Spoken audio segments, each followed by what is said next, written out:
Istanbul was busy with various business leaders and entrepreneurs attending this year's Africa Business Expo and Forum. Africa is a region that's becoming more and more of a thriving economic hub, making this year's forum very important for joint partnerships with Turkey. Emre Boz was at the event. Ministers and international businesses from all around the world have gathered here in Istanbul for the Africa Business Expo and Forum.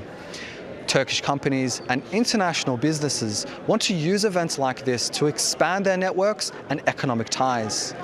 So being here and listening to all of the speakers, everyone was buzzing about the need to improve economic ties between Turkey and Africa in areas like finance, trade, technology and investment. So what makes these two partners really important? The last 2 decades saw bilateral trade soar to over 800%. And analysts are saying that this year, that number will hit $50 billion. And Africa is becoming a very, very important economic region. Its GDP last year surpassed $3.1 trillion, making it a very, very important economic thriving hub. And Turkey is also a key economic player, not just geographically being a bridge between Asia and Europe, but also becoming an economic powerhouse. Its GDP surpassed $1 trillion last year for the first time to $1.1 trillion. So events like this that want to foster that win-win situation for Turkey and African countries will help both partners expand and grow in their economies. There are many things that Turkish business society doesn't know about Africa at the moment, even though our business and trade relations have exceeded $35 billion. So there were really good, knowledgeable speeches today from the ministers and some senators. And what we are thinking at the moment, events like this brings people together to get their awareness level about each other, what they do, and so forth. Turkey in construction sector is quite big. Out of the 259 largest construction companies in the world, 41 of them are Turkish. So construction would be definitely number one. Especially today, the head of the Constructors Association of Turkey, actually Union of Turkey, was here. He gave a speech. The amount of projects that Turkish companies are being built, whether it's infrastructure or anything related to construction, have exceeded $85 billion in Africa, in the continent. So that's quite a big number. So I would say construction would definitely come number one. Then textile, furniture, food, FMCG. These are so many other sectors that are either exported to Africa or Turkish companies are going there, coming up with partnerships with local companies to produce locally in different regions in Africa. So we try to make this event to bring all people who would like to engage with Africa so that they can explore these possibilities better. In the past, many nations who have colonized African states, they just took. They haven't given back anything except a few examples that would be very odd cases. Turkey looks at it as a business. I'm talking about the business society, and as a government, it's always about a win-win for both sides. When you start thinking win-win for both sides, and if everybody's benefiting, then that's a good business and it's sustainable. For more on this, we're joined by Mukhtar Mohammed in Lagos, Nigeria. He's an international finance and economic analyst. Good to see you, Mukhtar. Now, the trade partnership between Turkey and Africa has grown 800% recently. What factors have contributed to this? Thank you for having me. I think most of the factors that have contributed have to do with contractual agreement, which has to do with construction, especially. I think most Turkey companies are into construction in Africa.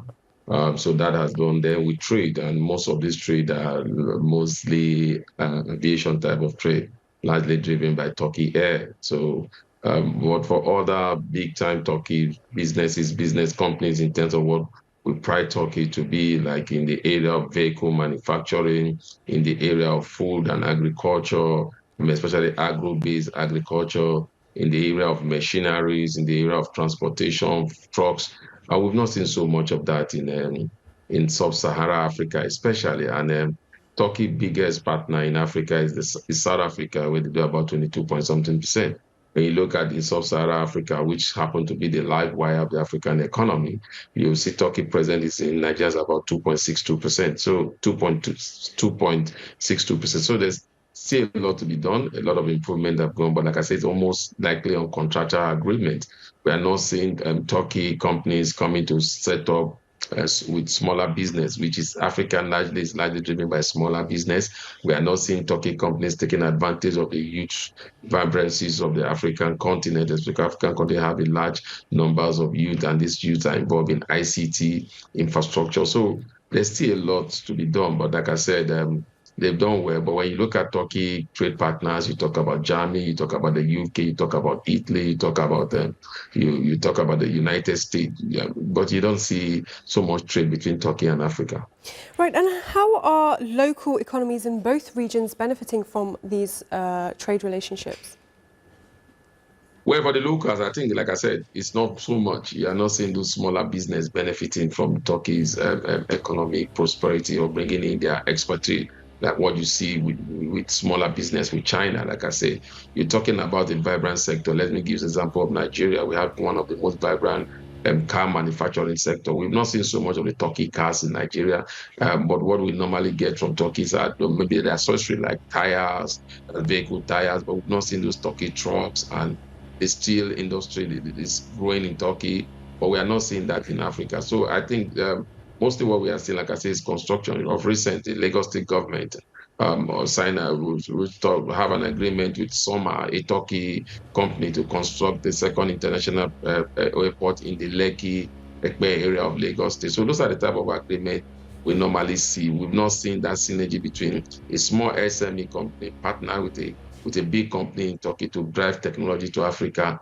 and create employment. And what challenges do you think need to be addressed in order to expand these trade relations? A lot of challenges. One of those challenges are immigration in terms of visa procurement. We give it to them, but again, there need to be an improvement in that place. The government have done well, but they still have to do more in that area, in the area of support, especially for agro-business, livestock, especially in the sub-Saharan Africa. Military assistance, yes, also it's a lot because of the fight of terrorism. I think Turkey have a military presence in Somalia, but I think they should extend it to other parts of Africa. So that also is area. Then in the area of construction, like we say, that is there, but I think more needs to be done. And then also looking at in the area of currency swap, because what happened is that most African countries, they want to transfer business with Turkey. They will need to change their currency to the United States dollar. So we'll see an area where we'll see more trade volume between African country and Turkey. They will begin to see that currency swap. Then that will drive more businesses. Because I think most of African country business are with China, because of the type of deals they have, especially with the smaller companies. So we expect Turkey to be one of Africa's greatest partners, like you said. Okay, interesting analysis there, Mukhtar. Unfortunately, we will have to leave it there. Thank you very much for joining us. My pleasure, always. Thank you for having me.